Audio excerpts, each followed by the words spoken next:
Game ain't over. The sun is shining. And it ain't over.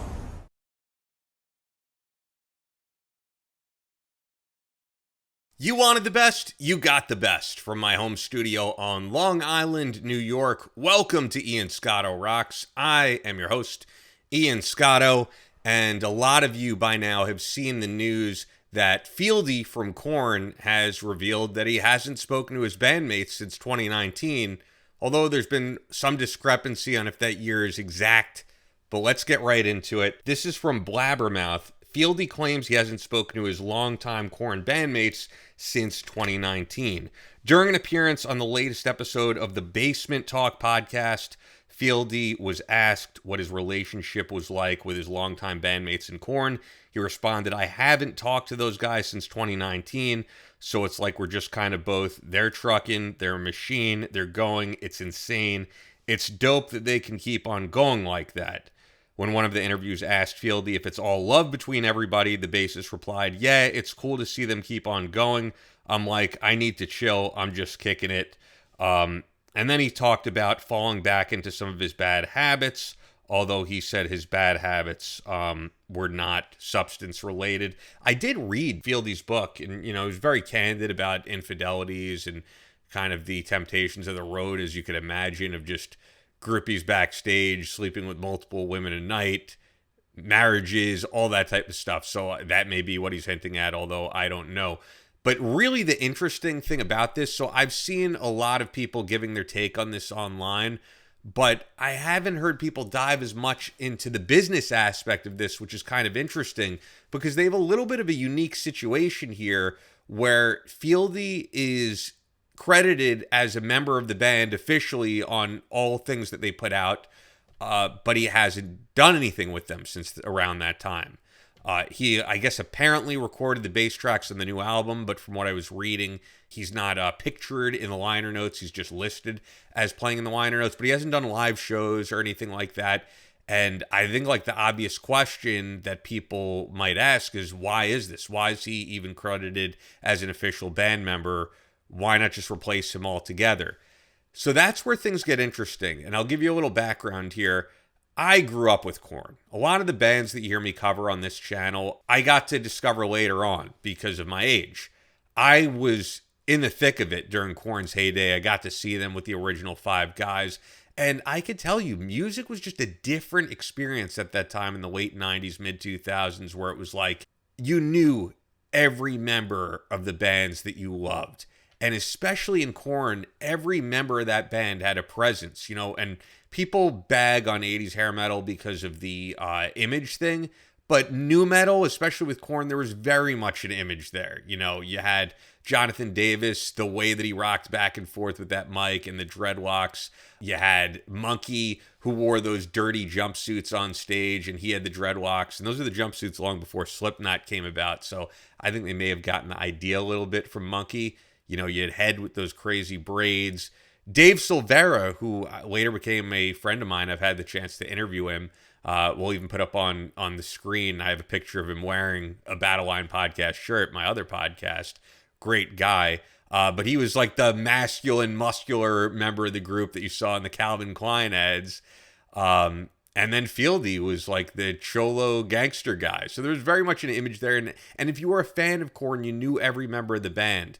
And like when Head left the band, it was devastating, man. People were like, I can't believe this guy's no longer in the group. And it wasn't like today where members just get replaced. And I'm a fan of a ton of bands these days. And truthfully, there's a lot of bands where I dig the music, but I can't even tell you what the name of one member of the band is. Music is just experienced very different nowadays.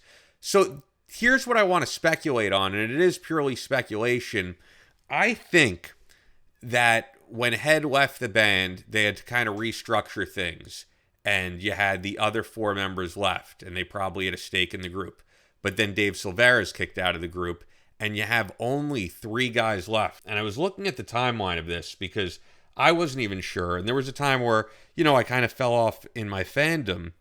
I did not realize that John Davis was playing drums on one of the albums at that time. And if you look, that's the album. See, this is 2007, right? So yeah, that's the Untitled album. And if I have the right one here. Yeah, and you'll see you have Jonathan Davis on several tracks on drums. And then you have Terry Bozzio from Missing Persons on the drums. So I had no idea of that.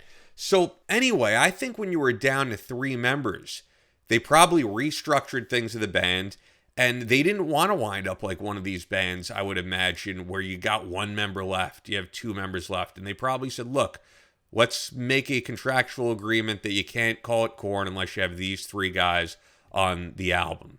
As we know later, Head would come back. But I wouldn't be surprised if Head is not an official member of the entity known as KoRn. And I say this because I've heard this about Motley Crue, for example. I've heard that Vince Neil is basically like a paid employee of Motley Crue from when the time that he left happened. And that's why you see him still doing solo dates and that type of thing. I don't know if that's 100% confirmed. But what this seems to be also similar to Motley Crue was that when they came back out of their retirement, they originally had the full lineup back.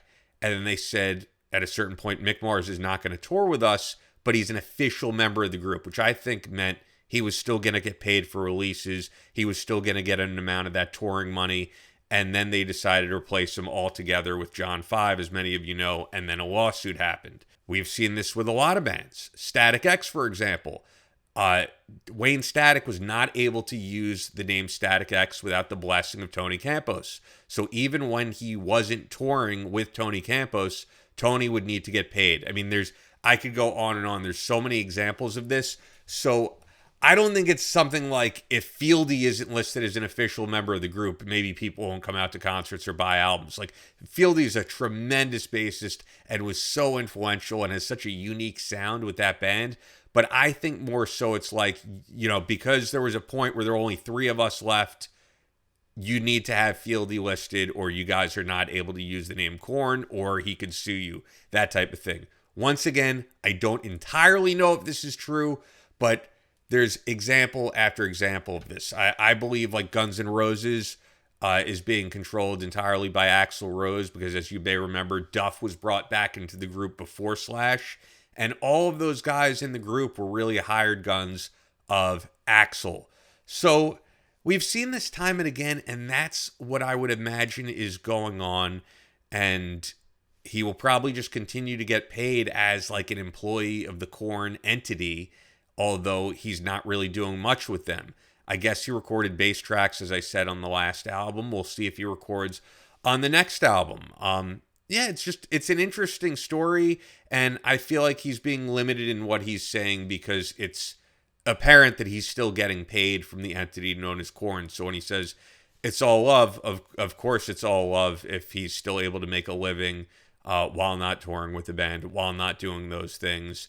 But it's got to be kind of weird for those guys as well, because are you really a member of the group if you're not out there doing shows with them? But KoRn, man, was such an important part of my life.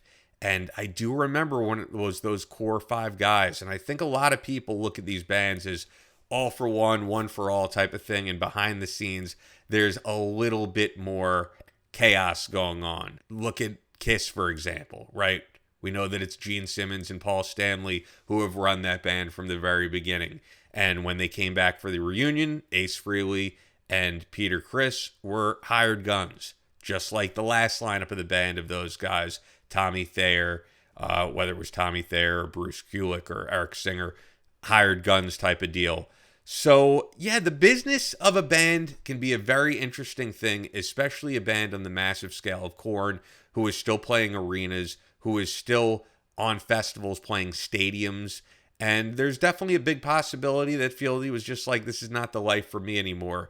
Life on the road could be very chaotic, and I would say it's not for everyone, but it was obviously for him for a good 25 years of his life. But I think once you reach a certain age for a lot of guys, like, I don't want to do this anymore. But we'll see if there's any other stuff that comes out of the KoRn camp. It looks like it'll be those those other three guys left in the band at this point, and that's what it's been ever since Head has come back. But let me know what you guys think. Let me know if maybe they should just replace him with another full-fledged member, or if you think I'm right about the business aspect of the group. Leave it in the comments below. As always, subscribe and check out the merch store. I have the coolest limited edition merch, and we're a new channel, so we can use your support. And with that, click on this video if you want to binge watch some more content from my channel right here on Ian Scotto Rocks.